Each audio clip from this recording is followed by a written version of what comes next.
Yeah, this movie was not for me. And I'm an unabashed cat person. I also saw this in 3D, so I experienced 3 dimensions of whatever this was. Here are my immediate thoughts, spoiler edition, on the Garfield movie.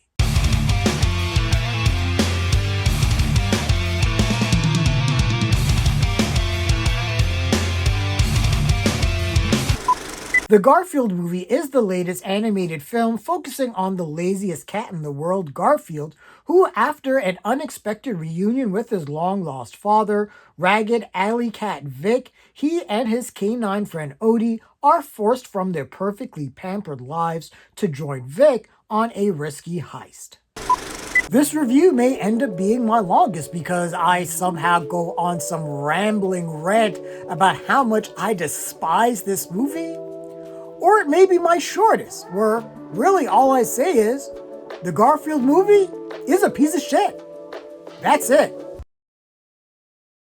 But that's too easy, for you watching this at least. I had to endure it, so you won't. And fuck it. This is going to be a spoiler review because there's no reason for this movie to exist. So this is based off of the popular comic that was created in the late 1970s, and everyone knows Garfield. He loves lasagna, he hates Mondays, he is super lazy, and he treats Odie pretty much as his personal slave. And we get the introduction of Garfield as a character in this movie, and really how him and John got together. It is sort of a sweet, up-like-ish moment where Garfield sniffs the Italian restaurant across the street from him after he believes he was abandoned by his dad, Vic, played by Sam Jackson. So Garfield goes across the street. He sees John, who's sitting alone, and John is voiced by Nicholas Hoult. And John is in this Italian restaurant. He sees Garfield. He's a baby. He's all cute. John lets him in. Garfield eats all this pizza, and some hijinks ensue, but it is really a sweet and touching moment in the first 10 minutes anyways. Then the movie took a nosedive from there, and this is one cat that did not land on its feet. Oh yeah, I'm gonna use some cat puns, because if I had to witness this, then so will you. Seriously, this movie has a literal cat out of the bag joke. My God. Now, I will state, again, for the record, I am probably not the target audience for this movie. But God damn, at least put a little effort into this.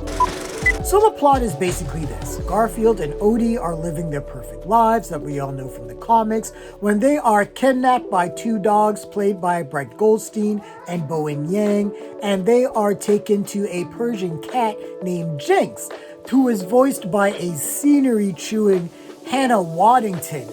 They are eventually rescued by Vic, Garfield's dad, and once Garfield realizes who rescued him, Garfield wants no part of it as he really believes that Vic abandoned him. But again, it's one of those stupid misunderstandings that happens in movies like this. And we even get a flashback to explain all of this, and more on that later. But before I even move more forward with the plot, let's just get to the performances. I like Chris Pratt 95% of the time. This is part of the 5%. Chris Pratt as Garfield just did not work for me. He just did not have the vocal inflection or any of the tone that fits the Garfield that I know. And again, maybe this is just Sony and Columbia Pictures just retconning the character for a whole new generation, but this Garfield was not the Garfield that I know. I'm gonna say it, and I mean it 1000%. Sony and Columbia should have backed up a dumb truck of money to Bill Murray's house to play the voice of Garfield. And you know what? I don't even like that Garfield movie, but at least it had more life than this. Nicholas Hoult was okay as John. I mean, that's it. He really wasn't given a whole lot to do, so yeah. Ving Rhames plays Otto, a bull who is tasked with training Garfield, Vic, and Odie to do this heist, and he's okay.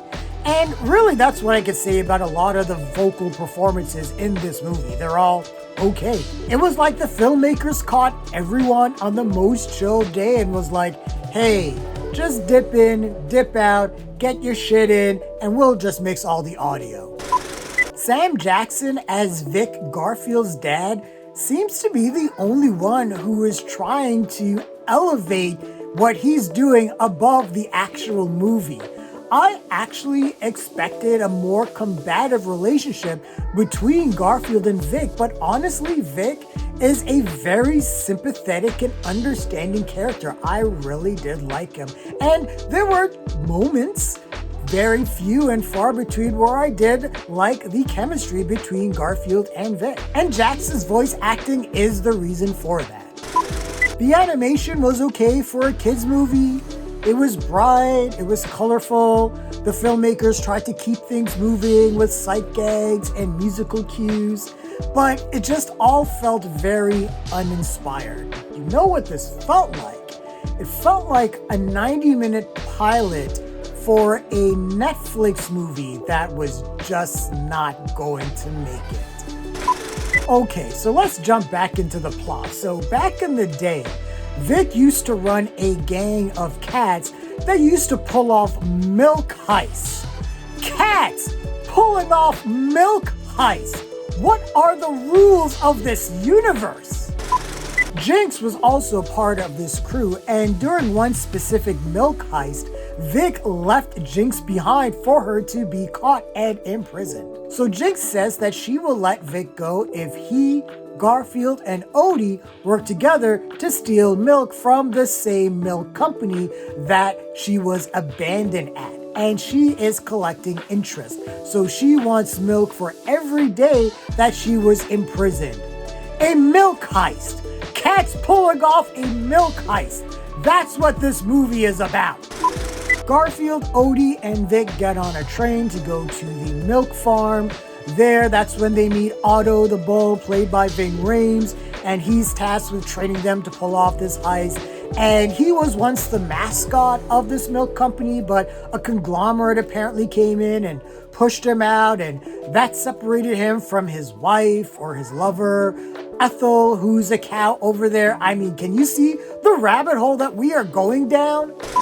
So Vic, Garfield, and Odie agree to help Otto break out Ethel if he helps them.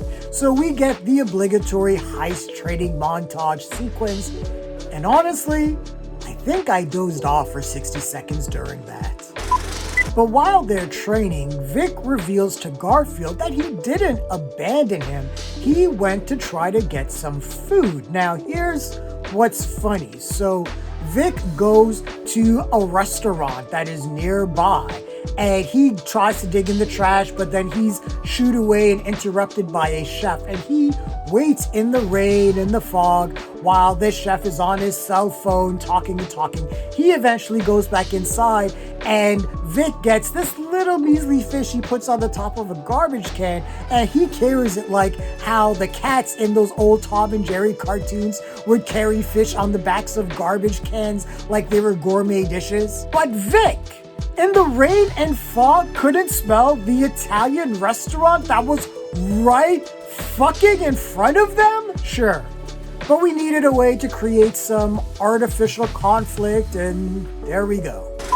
But essentially, Vic saw Garfield living a better life with John, and he didn't want to interrupt that, so he let Garfield live his life. I mean, technically, Vic still abandoned his son, but Garfield got a lifetime supply of lasagna out of it, and I'm sure that will make up for all of the depression and trauma that stems from his abandonment issues.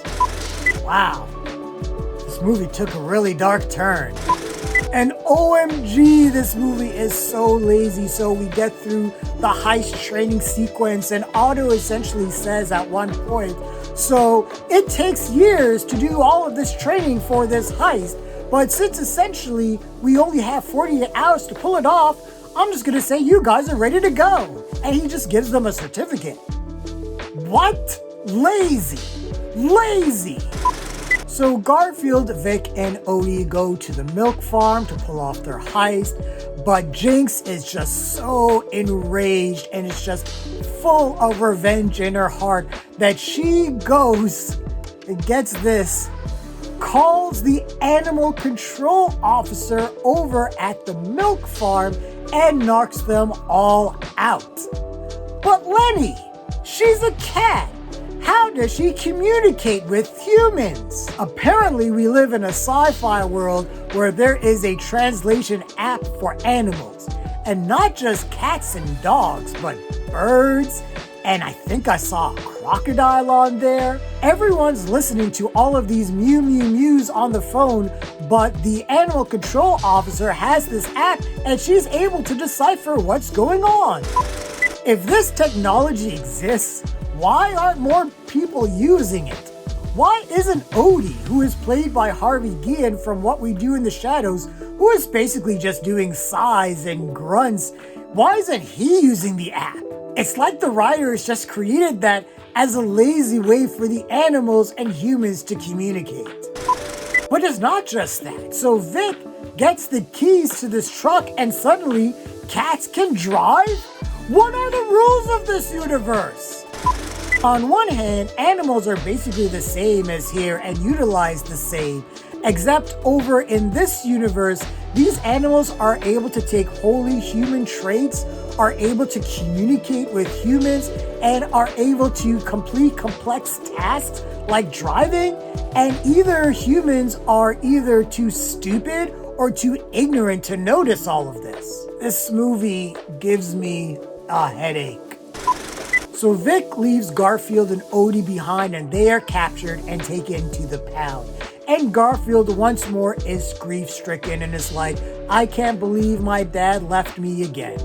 And this is where we get one of the kickers because Garfield and Odie at the pound are with the crew that Vic used to roll with, and they all bond over how unreliable Vic was because every time they were trying to pull off a heist, Vic would dip out to visit his son. And I'm like, movie, don't do this. You haven't earned this moment. But the movie is like, fuck you, Lenny, we're gonna barrel on anyways. So the gang mentioned that Vic would go to an oak tree across the street from where Garfield lives, and every time he would visit, he would mark a notch on that tree. Now, Garfield first scoffs at this, but of course, he finds the tree and sees the notches, complete with the audio of the crew basically explaining everything they just said 10 minutes ago. Oh, and the whole taken to the pound thing was resolved in literally 2 minutes as John just went to the pound and picked up Garfield and Odie like nothing happened. This movie had no stakes. So Garfield is like, yay, my daddy loves me, and he goes to save Vic, but Jinx is there and she betrays everyone and she intends to throw Garfield, Vic, and Odie off of the train. But the two henchmen dogs see how Garfield and Vic love each other and they have a change of heart. And they're like, no, we don't want to do this anymore. We don't want any part of this. So Jinx kicks them all off the train. And then she gets knocked off by the overpass because she's a fucking idiot too. So we have 3 cats and 2 dogs falling from the sky from a very high place. We get 3 saves, 3 last-minute saves in the span of maybe 30 seconds. One of the henchman dogs, the really wrinkly one, is able to open his folds up to become a parachute. What? But then when that fails, Otto, the bull, swoops in on a rope and saves all of them, including Jinx. Bull rope. Get it? Huh? So then there's an exchange between the animal control officer from the milk factory and a mysterious figure that is all dressed up like how the Teenage Mutant Ninja Turtles would dress up in their jackets and the fedoras when they're out of the sewers. And essentially they trade Ethel the cow for Jinx. And this is essentially Garfield, Vic, and Odie dressed up in this trench coat. and Garfield is using that animal translation app. The animal control officer is even like, yes, I was tipped off that you, Jinx, were the one that planned this whole milk heist. And the punishment for Jinx is for her to be on the road picking up litter. Kitty litter, get it? Huh? This movie is bonkers. So the movie ends with everyone reconciling and Vic agreeing to come by every night for dinner, and the end. And we get the obligatory montage with all the animals coming in to party and dancing a la Shrek, and my God, this movie was a chore. I came into this movie with some low expectations, but sometimes a movie comes along and you're just like, wow, what was the studio thinking? The jokes in this movie weren't funny at all, and I don't even know who they were for. There would be some jokes in this movie that were clearly set up for 5-year-olds, but then the movie literally ends on an adult punchline where Otto the bull and Ethel the cow are staring into each other's eyes while Marvin Gaye's Let's Get It On is playing in the background, and Odie has to literally do a wipe to black, insinuating that Otto is going to literally fuck the bullshit out of Ethel. What is this movie? Overall, the Garfield movie is a mess. This was an hour and 40 minutes of my life I will never get back. This was just an uninspired, unfunny animated film that just borrows from other better movies and still leaves room for all of the cat puns to your heart's desire. Apart from Sam Jackson, I wasn't even that impressed with the voice acting.